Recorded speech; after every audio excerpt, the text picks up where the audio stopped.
let me introduce me first. My name is Jun Li from the largest security company in China called Qihoo 360. We are from the wireless security team called UnicornTeam. This is my colleague, so he will introduce himself. Hello, good morning, everyone. My name is Yingtao Zeng. I came for Qihoo 360. We are here to talk about this,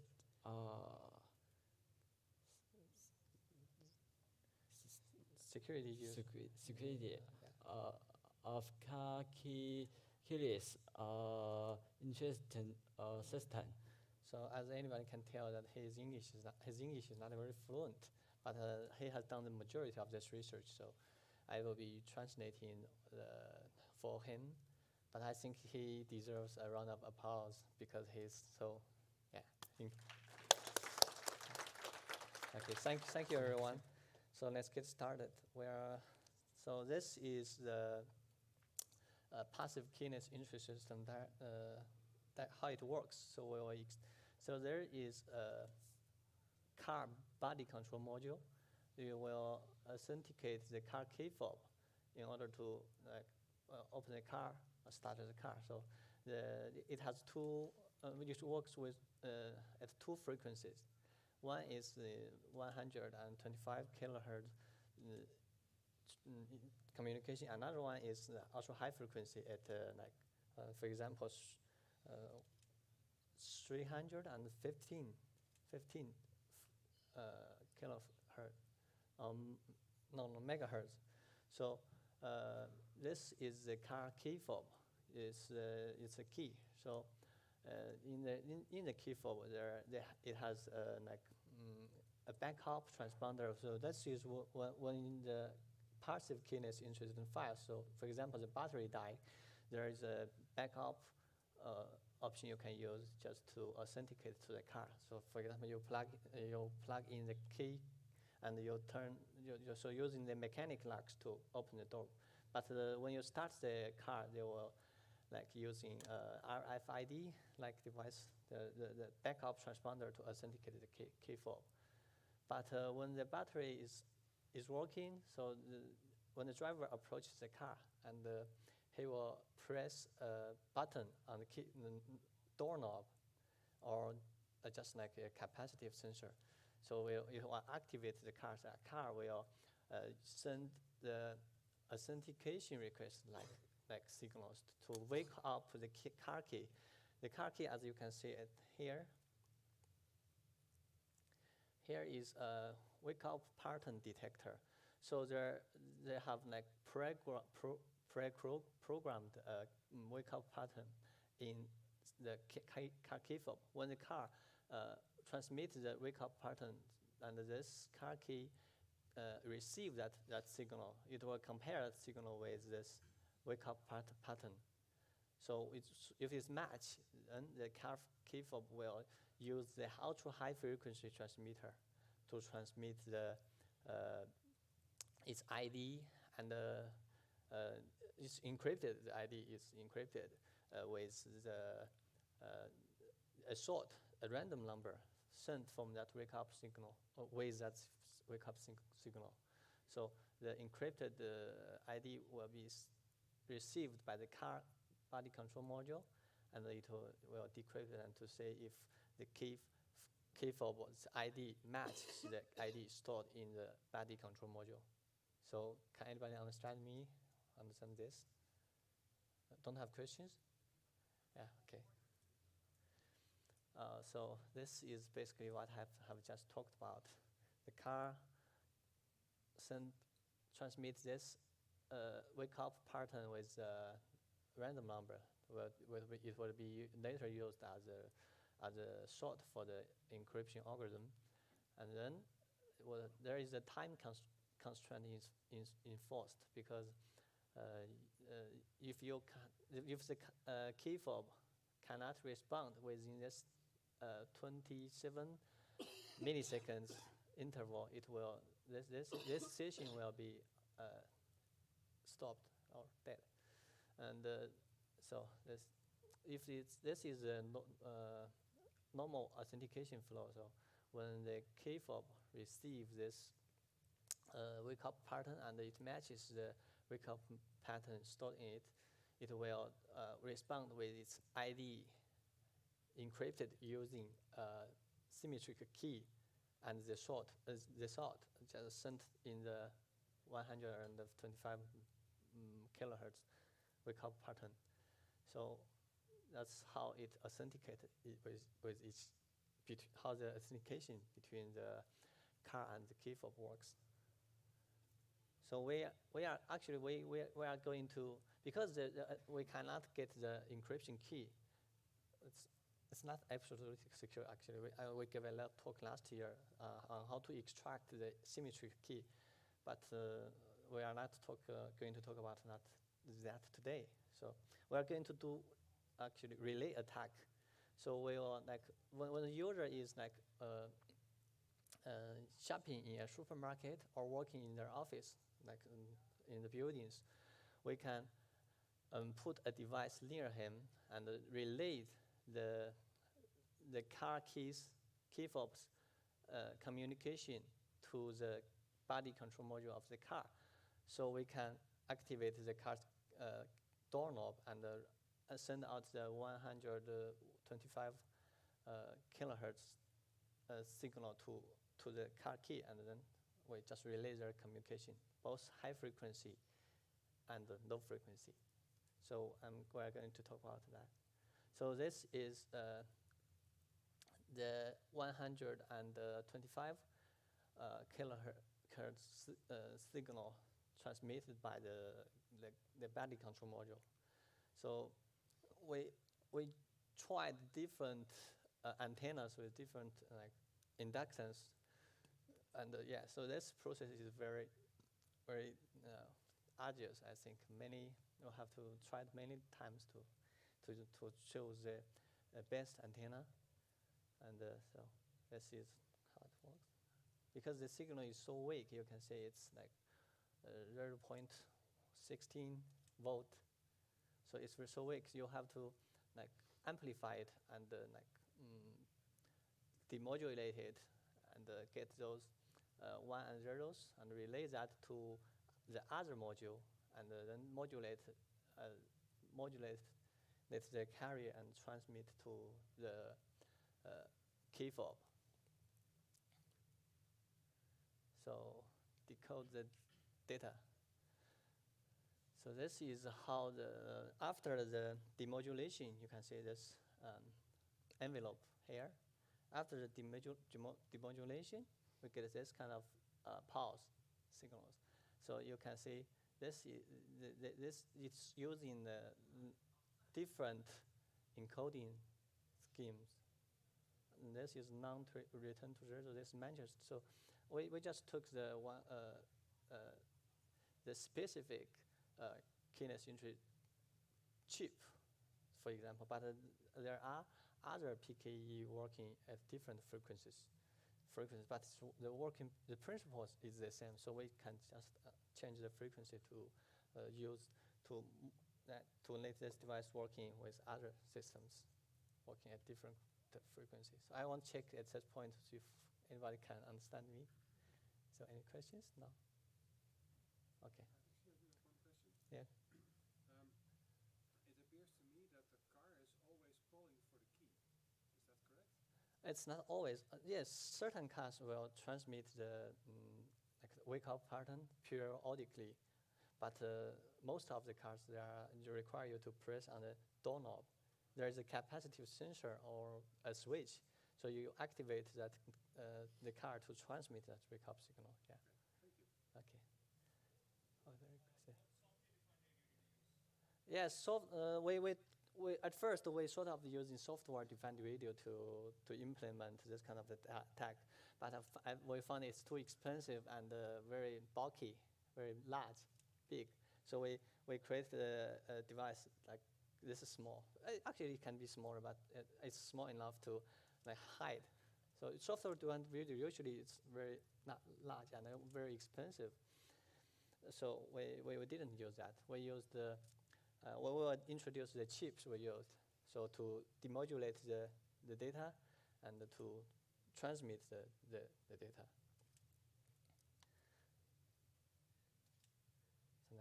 So I will let my colleague to introduce this part, so I will translate for him. 你讲，你用中文讲，我给你翻译。首先的话，汽车就是在触摸它那个汽车把手的时候，它会发出一个125K 一个载波信号，来唤醒那个遥控的一个唤醒。So that when the user touches the doorknob, the car will transmit a wake-up pattern at this frequency to actually it's intended for the car key fob, but now we are trying to illustrate the process of relay attack. So we 然后它那个我们的设备，然后解调了它那个低频的一个信号之后，就通过一个射频前端给它接收下来，然后通过那个再解调的方式，然后把那个低频的125K 数据通过我们CC1101给它发射出去。You can see that we use the low frequency amplifier to amplify the signal we just mentioned. That at 0.16 volt, we amplified that signal, and we used this module A. We just denoted. We will introduce the module later. We used module A to relay that data to another module, and then we used this module to actually this chip is with this module. This chip will be used to modulate the data, so it can is used to use the data to modulate a carrier to transmit to the car key fob. 然后通过那个再把那个通过 B 模块的1101模块，把那个125K 的数据给解调下来之后，通过 EM4095芯片，然后将它那个高频的一个载波信号的一个数据，给再以125K 的一个频率给它发射出去。So when the key fob receives the wake-up pattern, and it will transmit via the high frequency channel to transmit its ID, encrypted ID, and we will use the module B to receive and demodulate this data and relay it to module A. So the module A can relay the encrypted ID to the car. So actually this distance is like 300 meters. Yes, it's very far. So, 然后它遥控的话，它接收到它那个125K 的一个信号之后，它会把它那个把程序给唤醒之后，它会把它一个 ID 给通过315兆的方式给它发射出去。然后这时候我们通过射频模块，我们可以把它这个信号给采样就给它解调下来，然后再以同样的方式给它传到那个模块 A 上面。然后模块 A 的话，可以再通过一些射频模块，再把相同的一个信号给它发射出去。So that's actually he's explained one more time how this module A can transmit the key fob data to the car. So let's go on to the next slide. So we are trying to explain the time constraint. At first, we demodulate the data and we store it in memory, and then we transmit it. So that will introduce additional delay. But so this attack won't work. But later we found out that in their technique documents, we found that they're enforcing the time constraint. If you cannot reply within a certain time, it will close the session, maybe like that. So anybody has questions for now? Okay.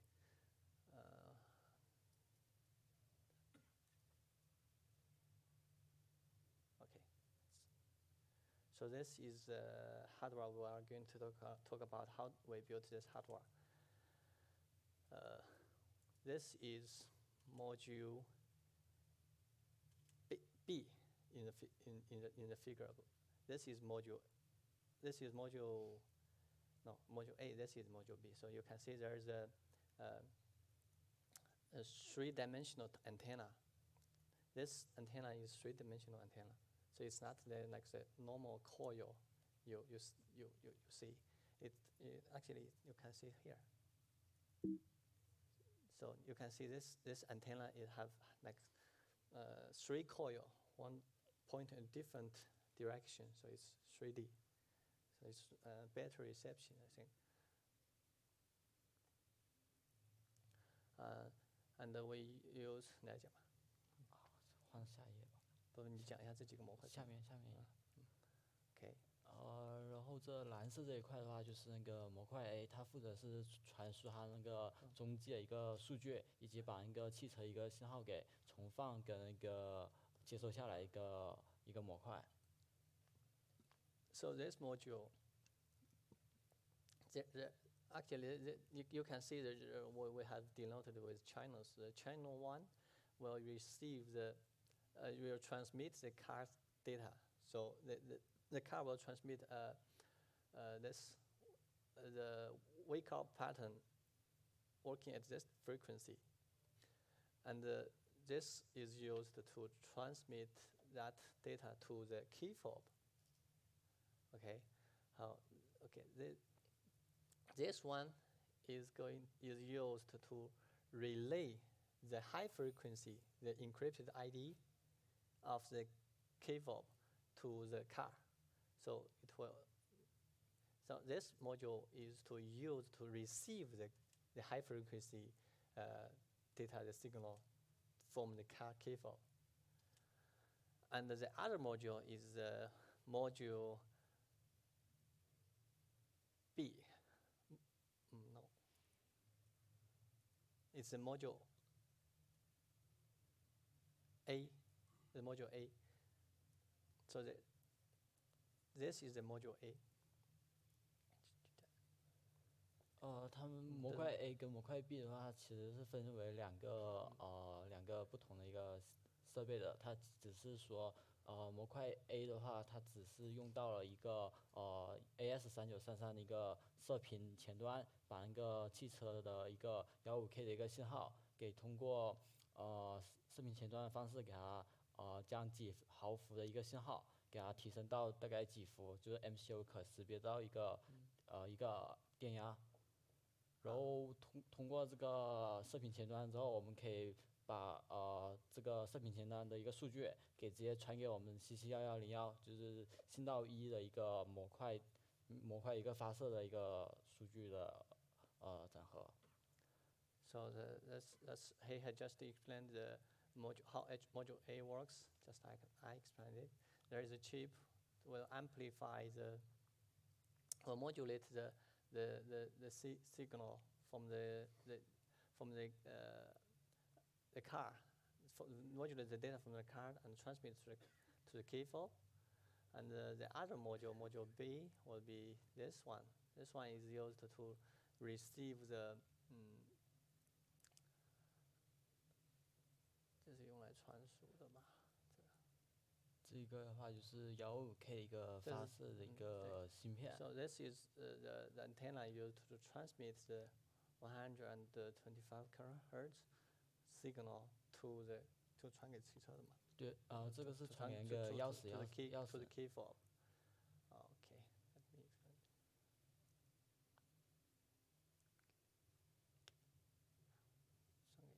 So when the keyfob sends the ID, encrypted ID, so it will be received by this module, and then this module will transmit the data to here,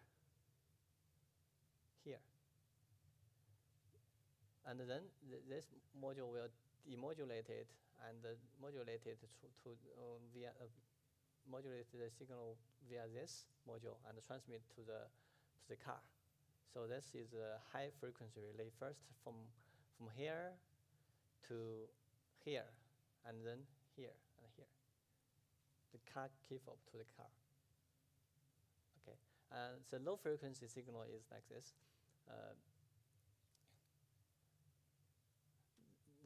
the car will transmit the low frequency data to this module, and this module relates via a high frequency module to the other module, and the other module will use this antenna to transmit the wake up pattern to the key fob. So this is how it works. First, the car transmits this signal, wake up signal to this module, and then this module relays that signal to the other module here. And then this module modulate and transmit that signal to here, this key fob. And then the key fob will transmit via high frequency this ID, encrypted ID, to this module. It will be received by this module, and this module will relay the signal to the other module here. This antenna is used to receive. This antenna is used to transmit. So it will be received by this one. And this one will transmit the signal to the car. So this is the authentication flow. So let me show you the demo.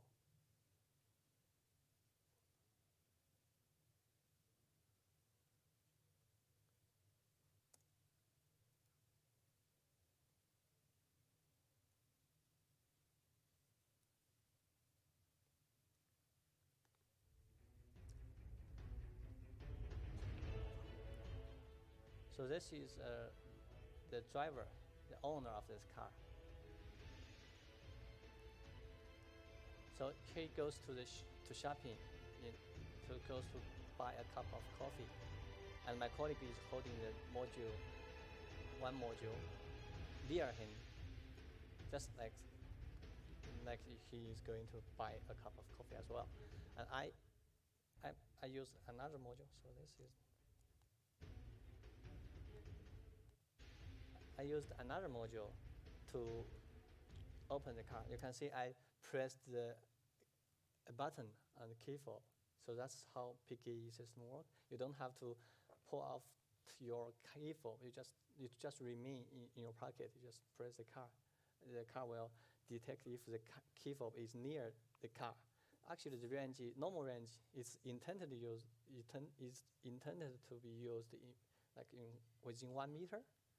So that's obvious, not 1 meter. So there's another video. Okay.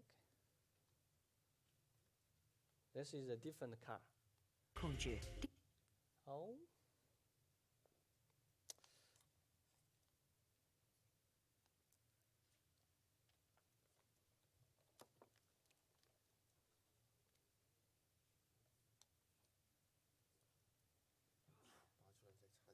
试过了。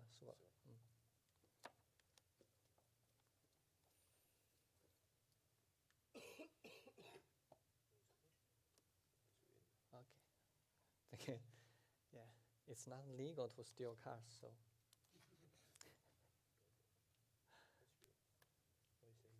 So the conference, this projector is monitored by the government, right?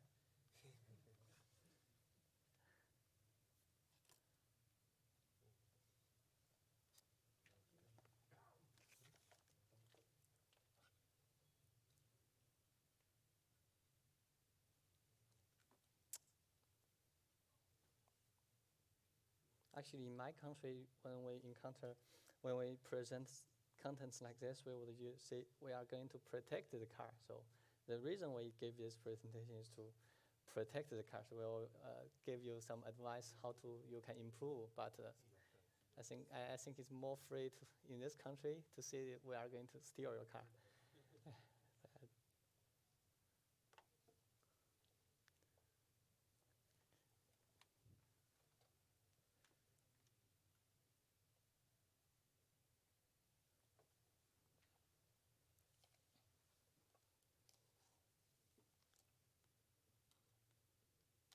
Going to the mirror option. So if anybody has questions so far, so I can take this opportunity to answer that.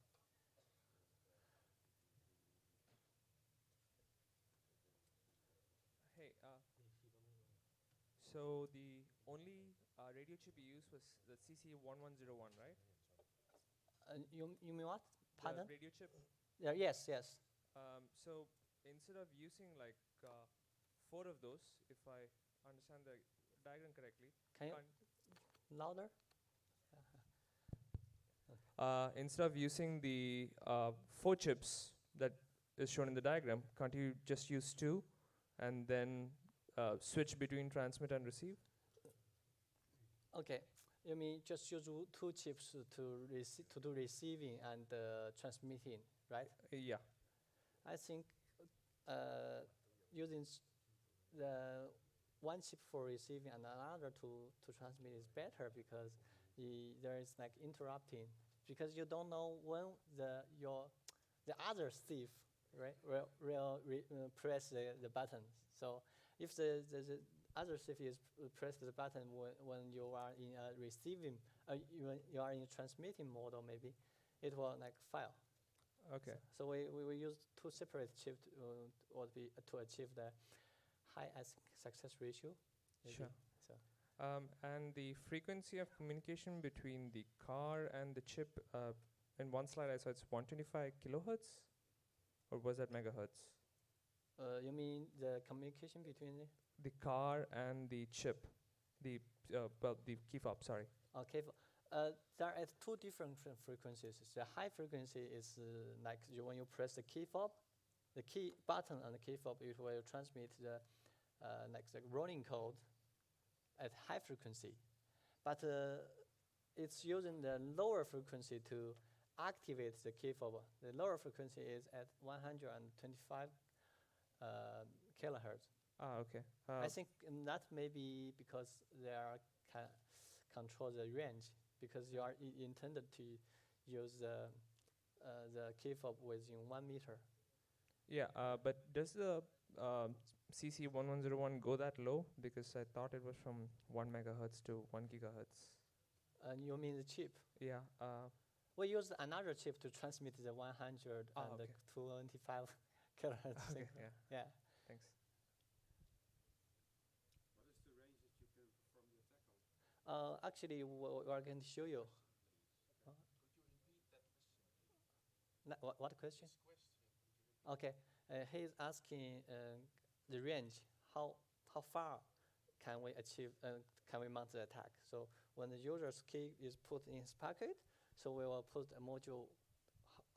How the distance between the module and his key fob, maybe. I think we have achieved 2 meters.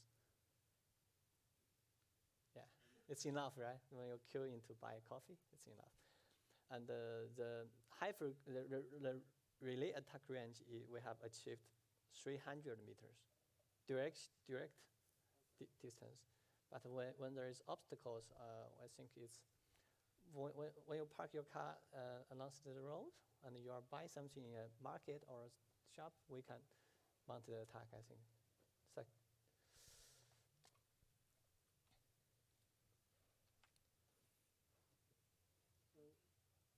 why do you use the same frequency of 350 megahertz between the 2 modules, and that's the same frequency as the key frequency? yeah. So why are you not using some other frequency for the communication between them? Because we just chose the chip. I think because at first we would think like there might be interference between, right? You mean interference? That's what we want to mention. Yeah, that's what I was wondering. Yes. At first we were worried about this, and then we done some experience. It's working. So, yeah. I think that might be because they are not transmit and receiving at the same time, maybe. Or just we can adjust the antenna's direction antenna, maybe. Yeah, we thought about that, but it's working now. Yeah. So we were trying to play the video. So this is another car.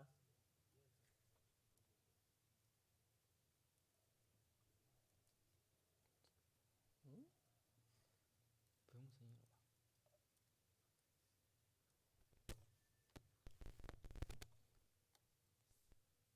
there's no. 而来的隐患，电子控制， There's 再到整合了 another 网络 car. 功能的智能化控制，从计算机信息安全延伸而来的隐患，在带给汽车智慧的同时，也带给它更多 So 的 there's 弱 a 点。 keyfob and there's one module. So for the demonstration, so actually the keyfob should be put in his pocket. 通过复制汽车钥匙并中继信号 You，can see 轻 this is 松 the 使自动勒 prototype. 索功能失效而打开车门。李军和同事在线的还不是 Yeah. Okay. This is all the components we used. So I'll ask my colleague to explain this. 你讲一下这个每个元件干嘛的，多少钱？这 BQ20107的话，就是一个充电管理的一个芯片。 This is power management chip for the battery. So you can you can just charge this device directly by plugging in a cable here. So it has a power management chip. 然后这下面这个 CC201呢，它主要就是说负责是传输它一个低频跟高频的一个信号，以及就是汽车的一个高频的一个信号的一个解调，还有那个调制使用的。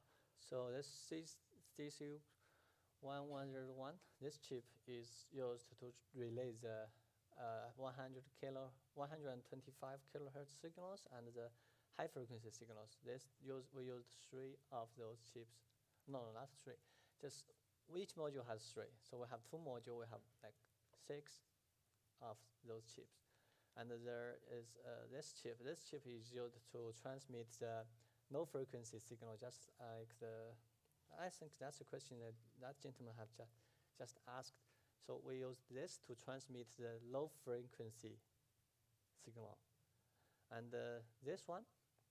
然后AS3933呢，它主要就是一个射频前端一个芯片，它是把一个汽车发送出来的一个低频信号进行一个解调，然后把它转为一个 I/O 就 MCO 可以有识别的一个电压值。 Okay, this chip is used to demodulate the signal.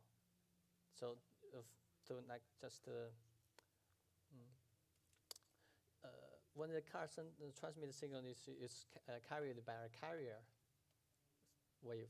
So this chip is due to demodulate that signal and just like convert that modulated signal to just like to sweep the envelope of that signal. So the microprocessor can understand that? No, can accept that. So 这个。然后125K 天线的话，就是说是一个3轴的一个立体一个3轴的一个天线，它是主要是让它钥匙无论是哪一个方向，它都是可以接收到它那个汽车定向发出来的一个信号。 This is the directional the 3D antenna.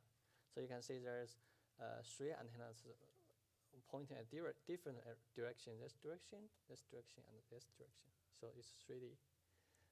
And so this is the antenna, 3D antenna. And this one.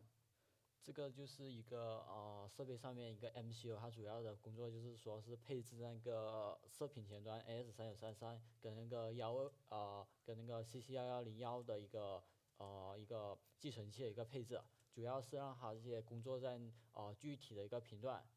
So this is the microprocessor used to configure this chip, and this chip. So you have to put them in different model like receiving, transmitting, or whatever. So this microprocessor is used to configure those chips in its corresponding mode. So this one. 这个。这就是一个它上面的一个天线。 This one is this antenna, 6 antennas, and the PCB board is actually this number is the cost in euro. So it's only cost like 20 euro. It's much cheaper than a typical software-defined radio platform. So the range one is attack distance. So if you, for example, the owner, the car owners may be shopping at this shop, but we can open his car in like 2 blocks away. This is, you can see it's 1,000, more than 1,000 feet. It's 320 meters. So it's enough for the driver won't discover the car was stolen. So some of you may ask, how can you, after you drive out of the range, of the relay range, the car will stop or whatever? So that's a question. Actually, we have done some experience. Once you have started the car will, some model will no longer looking for the keyfob unless you turn it off and turn it on. So you can drive until you're out of gas. So this is another range 2. Range 2 is the range between the module and the victim. So we have achieved like this 2 meters. You can see the light is still blinking. So the car keyfob, it has detected this wake-up pattern sent by this module. This is a prototype. So yeah, the question I'm trying to answer with this slide is that after you start the car and you drive out of the range, so what happens is the car was still working. If some car might remind you that you cannot detect keyfob on the panel, instrument panel, or display text saying that I cannot detect the key, but it won't stop, will not like turn off the engine. You can still drive.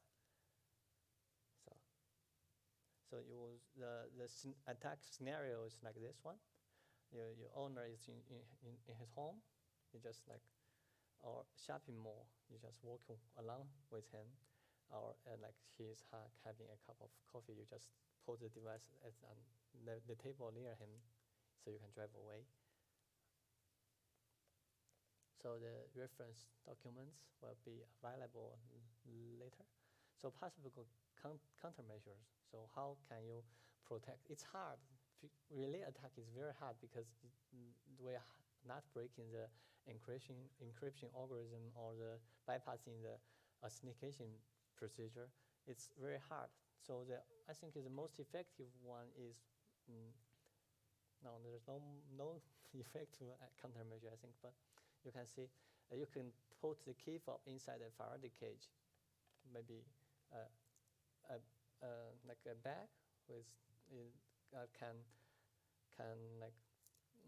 cannot so the module cannot.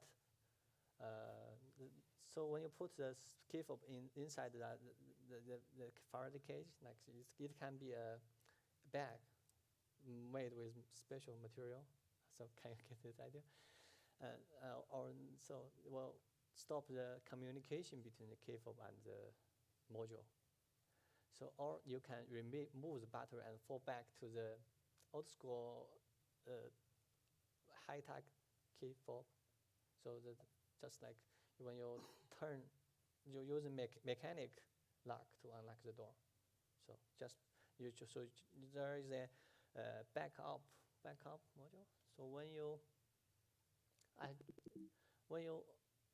the battery died or you removed the battery, it will use this backup transponder to authenticate the car keyfob. So the attacker cannot open the car without the mechanical key, or he cannot start the car without the transponder to communicate with the body control module. So this is one countermeasure.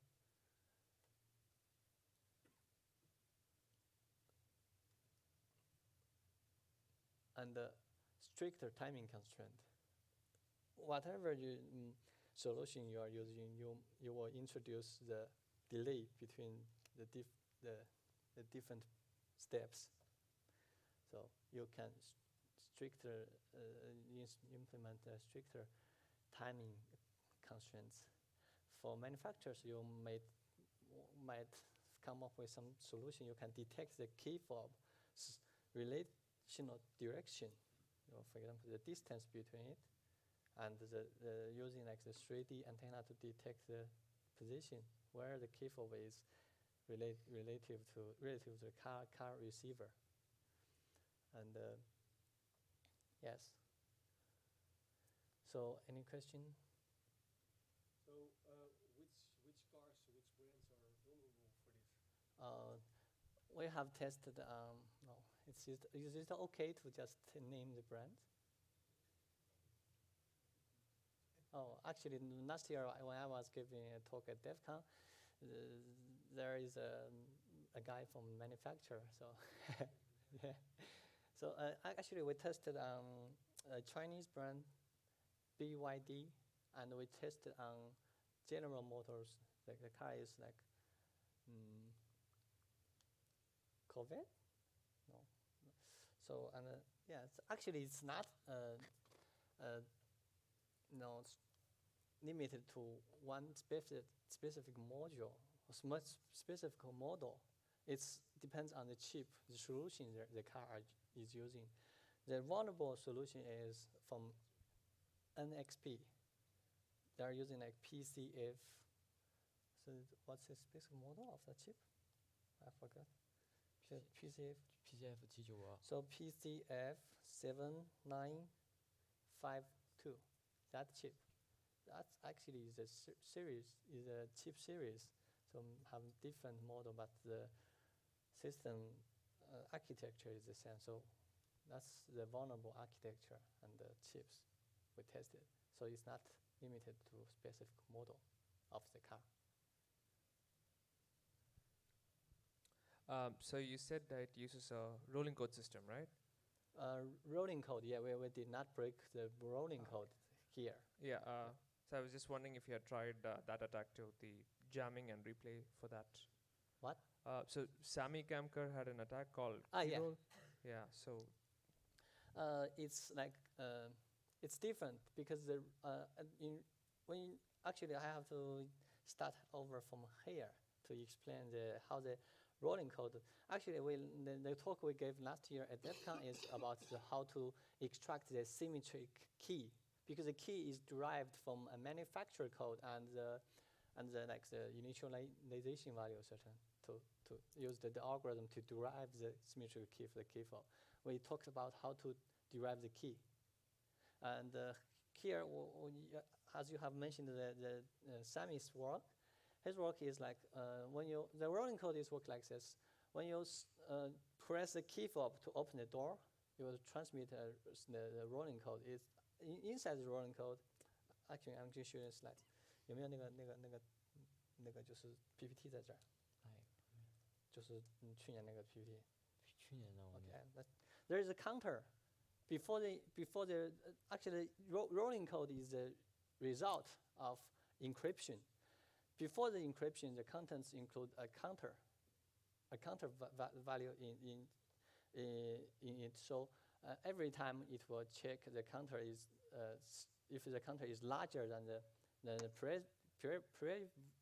previously received running code. So what Sami did is he jammed the communication between the key fob and the car, and then when the car owners press the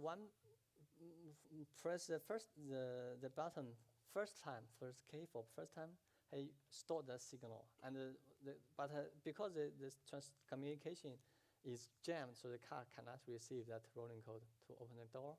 So the owners find there's no response for press the second time. So at this time, Sami will replay the first signal to the car, so the car will open. So and he will store the second one. So you can see that the car is inside the car, the body control module. There is a counter that smaller than the second rolling code contains the serial number. So the second one is still valid. If the driver If the driver have not pressed the second time, the third time, the second one signal is still working. So once the driver is pressed the third time, the value will be synchronized to the newest counter value. So I don't know without slide I have explained this clearly. So can you understand me? Yeah. Yeah. Okay. So that kind of attack I think has its limitation, because you cannot guarantee the driver won't press another time, and I think if anybody working at the hardware, you can understand how hard it is to do the jamming while you do the receiving, right? So I think it's very limited. So another question was, if they're using passive keyless entry, do they not use an immobilizer chip, or is it not activated when the car starts? What? So some car keys have an immobilizer, right? Yeah. So how does this completely bypass that? How do you bypass that? I think you have to as you can see, their authentication program is stored in this control module, body control module. So you want to bypass that, you have to analyze the firmware for this module. Sorry, I think I wasn't clear. What I meant was the immobilizer is supposed to work even after you unlock the car, right? I mean, it has to be, if I'm understanding it correctly, the immobilizer in the key has to communicate with the car before it starts. Yeah. So this bypasses that? Yes, yes. Okay. So I just mentioned that when you some certain cars, when you open the door, you will consider you can start the car, because there is no traditional ignition switch. You can plug the mechanic key and turn on the engine. So for certain models, you just put the key fob inside your pocket, and when you open the door, you can press a button and start the car. But some cars, when you press the start button for the second one,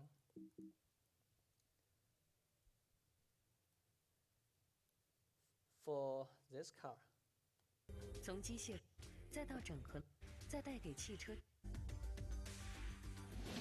For this car, when you get inside the car and press the start button, ignition button, it will look for the key. Will do another round of authentication.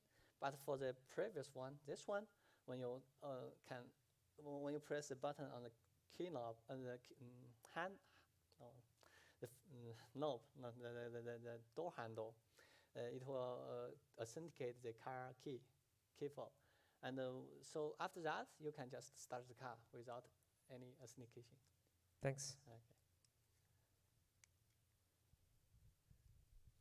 So any questions? Oh, there.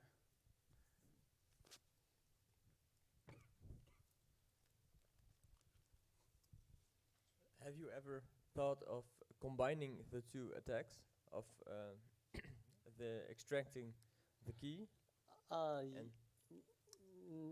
Actually, to extract the key, we found, I think the key okay, it's very hard for a foreigner to explain this without slide.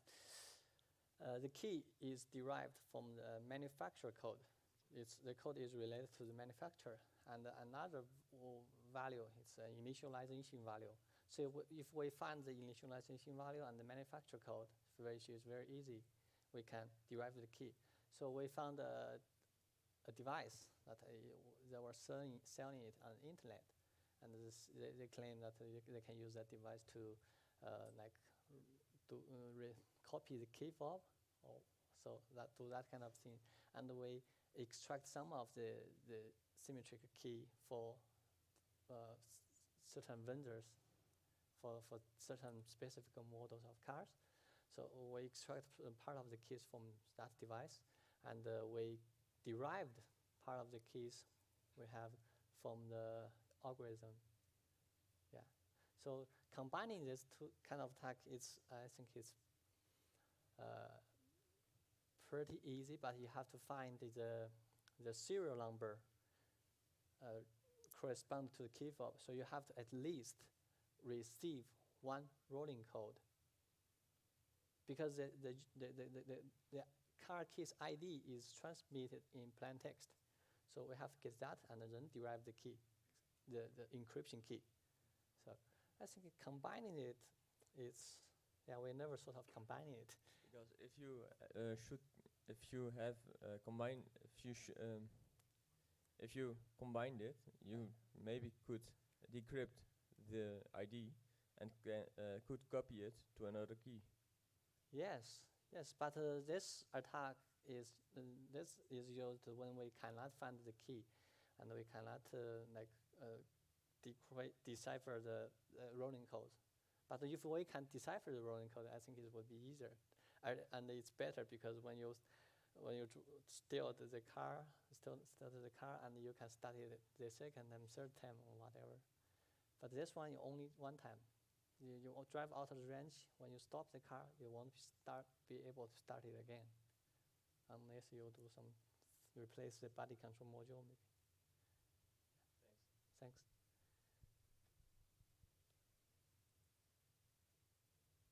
Any more questions? All